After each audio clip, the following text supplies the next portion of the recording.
why I think the book is proving useful to people, because it's teasing out what you should do, when you should do it, what kind of people do stand up, what kind of people buckle. It's really speaking to us right now.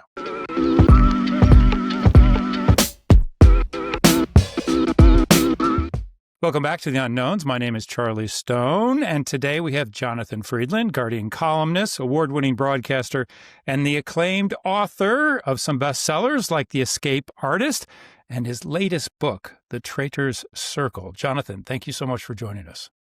Good to be with you, Charlie. The Traitors Circle is sort of a book based in Germany from 1933 to 1944, based upon high society Germans who opposed Hitler and, exposed themselves to great risks. So a story of bravery, but also betrayal. Why were you drawn to that? And what have you learned from writing that? Thanks, Charlie, for that. And absolutely not even based upon it. Really is the true story. This is nonfiction, although I'm glad to say a lot of people have read it and said, wow, this feels like a novel. It feels like a thriller that you've made up. Every word in it is true. And it is, as you say, based on this remarkable group of people, elite, high society Germans, many of them aristocrats. This is the world of country estates and nights at the opera and embassy balls. These are really the upper crust of German society. But this group that I focus on in this book, what they had in common, very unusually for people of their background and their class, was that they were all engaged in acts of defiance and resistance of the Nazi regime. That's what they had in common. They gathered for a tea party one very fateful day in September 1943 to trade advice and information and plans for a Germany without Hitler. What they did not know is that someone sitting around that table with them at that tea party was about to betray all the rest to the Gestapo. So it's a high stakes story of resistance, of betrayal, of great courage. And I think in answer to what drew me to it, I think a couple of things. One, you mentioned very kindly that I wrote this book, The Escape Artist, about a true story about a 19-year-old Jew who escaped from Auschwitz. Incredible feat. That book required me to stare very deep into Auschwitz-Birkenau, in a way, the worst place human beings have ever devised, and to talk about and to tell a story that required you to look into the darkest heart of humanity. And I think in some ways after that, there was almost a need to look instead at the best of humanity and to look at what human beings are capable of. And here, these people, their bravery, their courage, and particularly the fact that it was entirely needless. What they did could not benefit them in any way. It was only risk for them. And so for people to do an act of such pure good, I found that intriguing and I was drawn to it. Well, let's sort of shift, right, to current days. Some would say that there are parallels to, the president deciding to persecute his political enemies. There's a chill about making sure you don't say the wrong words for drawing his ire. Right now, the resonance of this book is ringing loud and clear. And so early readers of it are responding to me as if, Tina Brown, the legendary journalist, said, this could not be more topical, this book. And yet it's a history book.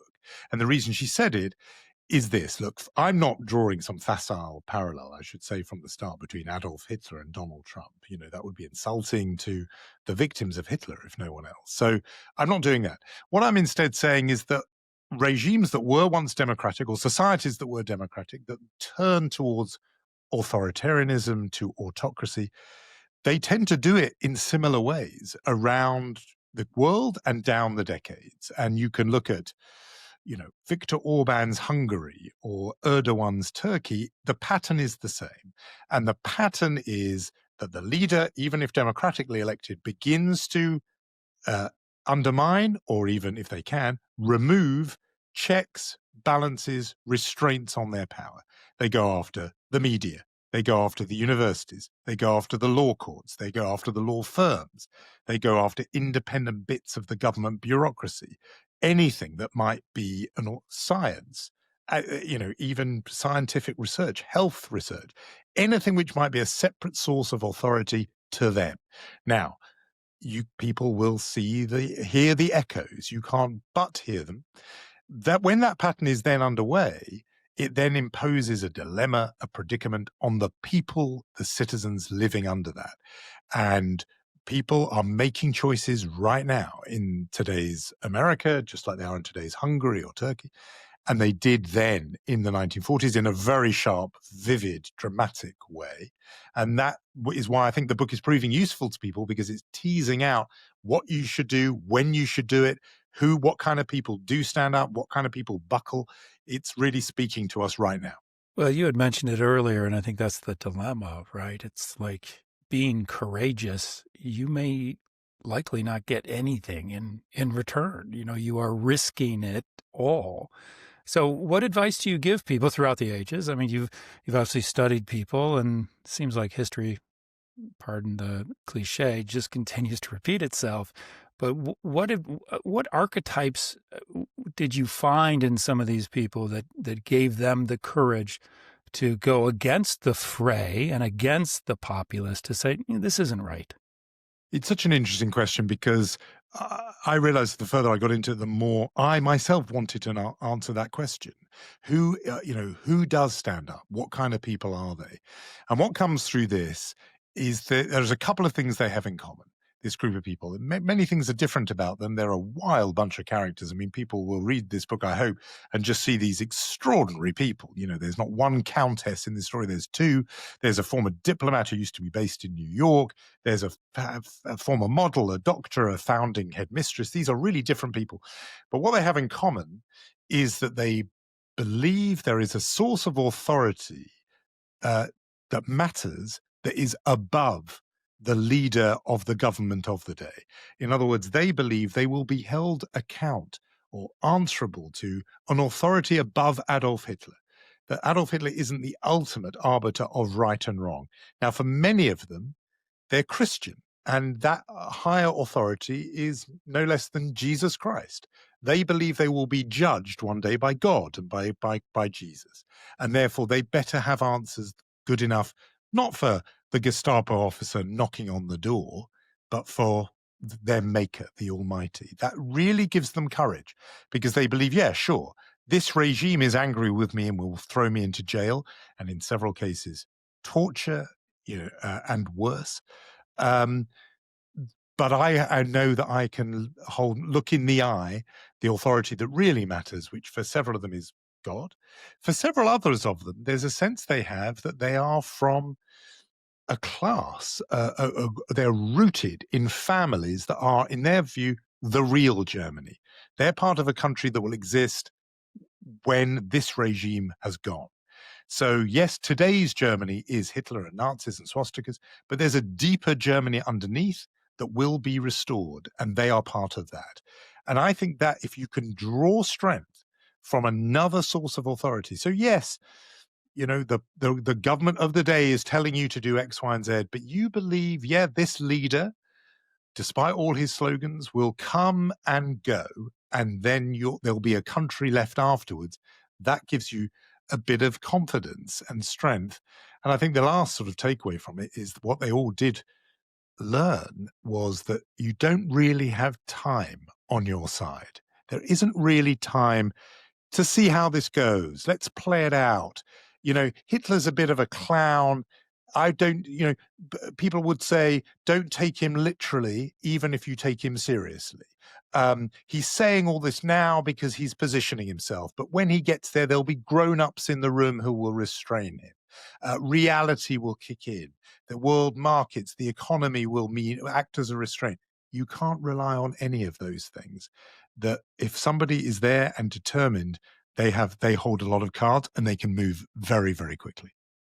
Discussion's a little bit about group psychology, because at least in my experience, when there's a group and they're doing one thing, it's very hard for someone to sort of break off and do something else.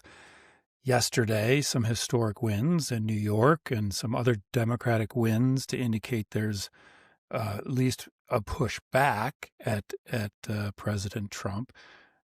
How important is that in your sort of historical perspective, that one needs to be two needs to be three, four, five, six, and then more people will come to the party? It really does matter. One story that drew me to this wider tale I came across very early. I mentioned they were all involved in acts of defiance and resistance. There's a real scale there. There's a real spectrum. There are some people who are involved in really direct resistance. They're on the edge of plots to kill Hitler. There's other people who are harboring secretly, hiding Jews, even in Berlin, the imperial capital, the seat of the Nazi Empire, right under Hitler's nose. There were Jews in hiding. They were called submarines because they had to be silent and beneath the surface. And several of the characters at my tea party, at this tea party, were hiding Jews. So they were involved in really, direct resistance. But there were other people who speak more to what you just raised, which is I came across this story of this young woman, a countess. I mentioned there were two. She's in her 20s. She's very fearful, very nervous about taking risks of hiding Jews. But one thing she does is when she's walking around Berlin, she makes it a habit to carry 2 heavy bags of shopping. Why? Because if she should see someone and run into someone who greets her with the Hitler salute, the raised right arm salute, she won't be able to reciprocate because she'll have her hands full with 2 heavy bags of shopping. It's a tiny thing, literally a gesture. It's nothing more than that. But if everyone had done that, in the end, the Hitler salute would have passed out of common use. It would have disappeared. And bit by bit, you can imagine every little piece of the kind of Nazi edifice, if people had just made it unworkable, unviable, they had not gone along with it, even with just something as small as making sure you're always got your hands full with bags of shopping, the whole system would have unraveled. She was just one person, but 1 + 1 + 1, as you say, would have made all the difference. And you look at those photographs of those mass rallies, chanting Sieg Heil and raising their right arm. If one person had not done it, and then another, eventually it would have stopped. These mass movements don't work unless everyone takes part. And so individual gestures really do count, and they don't get their reward at the time. What they do win, I suppose, is the admiration of, here are you and me talking about these people 80 years on. Let's just shift a little bit what you learned from what I would assume were people who just, were trying to feed their family, or they were trying in Germany to just do the day by day, but they got caught up in sort of this, I think you describe it as anticipatory obedience. Like, how does someone go the reverse? What are the archetypes of those folks that are just more apt to be like, well, this seems interesting, I'm going to go do this? Well, again, fascinating. And it is one of the questions that's challenged in this book, or tackled in this book, because, of course, there is a betrayer in this story. There's someone who everyone else in the group thinks is one of their own, a kindred spirit who nevertheless goes to the dark side and betrays all the others. And I'm deliberately, you can tell, I'm not saying who it is because I want people to read the book, and the book is done like a whodunit. It's written like, I hope, a sort of page-turning whodunit where you're waiting to find out who that betrayer is. But just in terms of that person and others, there's a mix of things. I mean, firstly, the people who don't step out of line, let's just start with them. They're often people, and it's very hard not to understand them. They've got a lot to lose. They've got a family. They've got a mortgage. They've got a job. They have a home. They don't dare risk everything. There's too much to lose. Again, it deepens my admiration for this group of people that they did that even though they had so much to lose. There's that group, and they make up the vast majority. Those people who just go along because it's too much not to. Then the other people, like the betrayer in this story, they are doing what you're asking about, which is they are actually joining this movement that is engaged in something evil in the case of 1930s and 40s Germany. What are they drawn to? Status. They are rewarded by the authorities of the day with status. This person was even got a code name. They were sort of hailed as a sort of Gestapo agent. They could walk around thinking, I'm part of building this new Germany. So that's one thing. The sense of being important, being part of history. Very, very. I've always noticed, when there's a big event, you talk to people who are queuing up outside, and you say to them, "Why have you come to this thing tonight?" They go, "I want to be part of history." That's a real need people have, and the idea of being engaged in the events of the age, That draws people in. And then there are petty motivations. In this case, if you were an informer in Nazi Germany, it could, if you played your cards right, keep you away from active military service on the front. If you were with the Gestapo rather than the army, you could physically survive. There was money.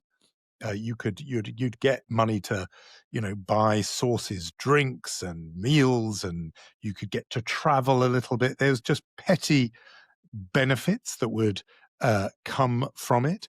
And then the last motivation, which is very hard for us to judge, is there were some people who turned informer who had themselves been accused of anti-Nazi activity. There's an episode in the book where somebody does get that knock on the door from the Gestapo, and they know that the person who informed on them had just themselves been accused of secretly hiding Jews. So in other words, people who were doing good things, who were then caught, in that moment pointed the finger at someone else. Very hard for us to sit here now and judge that, because these were people who had shown courage, but couldn't take the final pressure.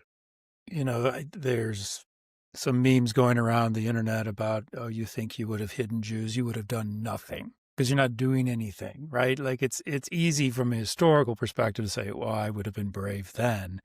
But I think people are sort of wrestling with this, like, how loud can I get and yet still maintain my life? But it seems to be, the Democrats did have some significant wins. That may be a sign that things are moving forward. You've been critical in the past of Democrats not combating the havoc of Trump. Do you see that? Do you see significance in these elections that have just occurred? They're definitely significant, and it's better that they went this way than the other way, that this is important. And I'm thinking a lot at the moment about how Trump is going to respond to these Democratic wins, because this is going to make him all the more fearful of next year's midterm elections, which really could have a profound effect, because if the House of Representatives changes hands, then that becomes one of those blocks, those checks and balances and restraints that so far he is free of. I mean, he's got the other two branches of government have just been giving him a free pass, Congress and crucially the Supreme Court. So I think he won't take this lightly. The worry I think that I had before these elections, and I don't think has been solved by them, is that at some point Democrats are going to have a single message to take this on, and that comes around really when there's the next presidential election. And at the moment, what they're pulling off very well is tailored messages for different audiences. So you can have Zoran Mamdani doing what is required to get the under 45s in New York City to vote for him in huge numbers, and Abigail Spanberger doing a completely different sort of tone, even if the message of affordability is similar, to be appealing to, centrist voters, moderates in Virginia. That works when you're in midterms. It works now. But I don't know whether the Democrats have a single coherent message which just frontally takes on Donald Trump and behind which they can all unite. Maybe for now that's not essential, but eventually it will have to be there. And I do have a small worry. Again, you can't argue with success. But winning on affordability is great. But lots of Democrats are taking from this, I fear, look, let's talk about kitchen table issues. Let's not talk about the threat to democracy. That works with people like you and me, and it will hurt Charlie, and it works with, there's an audience for that, but it doesn't move the needle. And I can see why these elections would encourage that. I worry about that because in a way, I think you've got to ultimately, fight fire with fire. And Donald Trump's message is about destroying American democracy, not message, his actions. And you need to meet that, I think, somehow. Well, let's just assume that the Democrats do take the White House.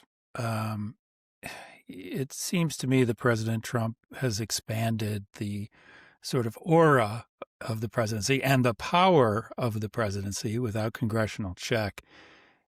There's some concern that the Democrats may come into power and seek retribution and not reconciliation. Are we possibly in this vicious cycle? I mean, is it a Nelson Mandela character that we need that talks about, okay, we've had that, let us seek reconciliation? Or is retribution going to be sort of the name of the game if that happens?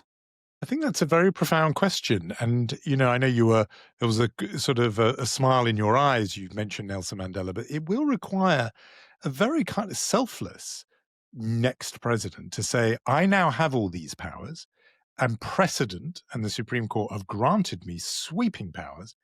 Nevertheless, for the sake of American democracy, I'm not going to use them. I'm going to put this genie back in the bottle.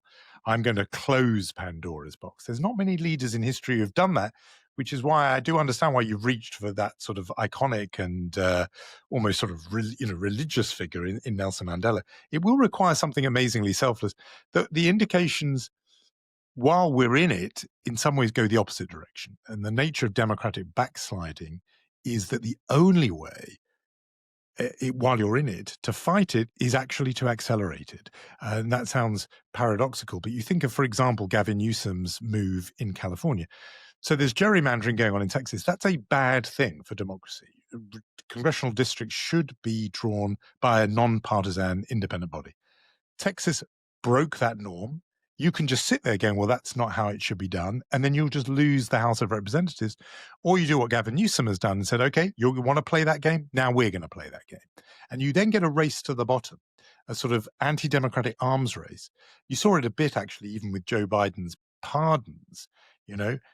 He understood that Trump was going to weaponize the Department of Justice. He wasn't wrong, by the way. And therefore, he used his pardons to, his own son and associates. That debased the political process more and more. That is the nature of democratic backsliding, that sometimes the only way to keep your head above water from, stop yourself drowning, is to engage in the same democratic backsliding as your opponent. At some point, somebody has to call a halt to it. And I think it will require somebody of huge vision who doesn't think, well, all this autocracy thing, it was bad when the other guys did it, but now that I'm in this chair, I quite like it. Jonathan, thanks so much for joining us. I do have one last question. The show is called The Unknowns. I need you to reveal something you've never revealed to anybody else in the world. What's unknown about you? Well, you've set the bar very high there. Something that almost nobody knows. I would say, a few people have known me for 40 plus years. As a teenage boy, I was an extra in a TV show aimed at kids that was on the BBC. It was a kind of soap opera about a school, and the show was called Grange Hill. And if somebody's very good with the archive and goes back through the episodes that were filmed in around 1985, they will see a very young Jonathan Freedland there as an extra. I don't really talk about that much, Charlie, but you've managed to winkle it out of me. Well, I'm just glad for the other people that appeared in the program, because maybe they will get some additional residuals if they decide to replay it. So thank you so much for your time. The book is called The Traitors Circle, and it is being released when? It's just out. It's been out for about a week. So it's a brand new book, The Traitors Circle by Jonathan Freedland.